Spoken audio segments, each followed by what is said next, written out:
তাহলে আপনারা চলুন সেই 3 বছর সুখ দুঃখ ভরা শান্তির সংসারে। আজকের নারী বিদ্রোহী পাপের রেহাই পাবে না কেউ, অত্যাচারীর শাস্তি দিতে অসাধারণে ভাগ্নি গো। আজকের নারী বিদ্রোহী পাপের রেহাই পাবে না কেউ, অত্যাচারীর শাস্তি দিতে অসাধারণে ভাগ্নি গো, অসাধারণে ভাগ্নি গো।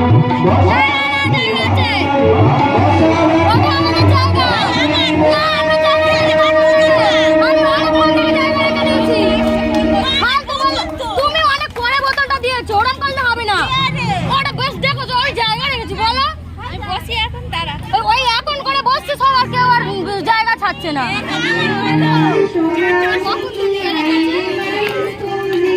কখন থেকে সে সন্ধ্যে 6টা থেকে জায়গা রেখেছি, এখন সব মারামারি করছে। চুপ করো।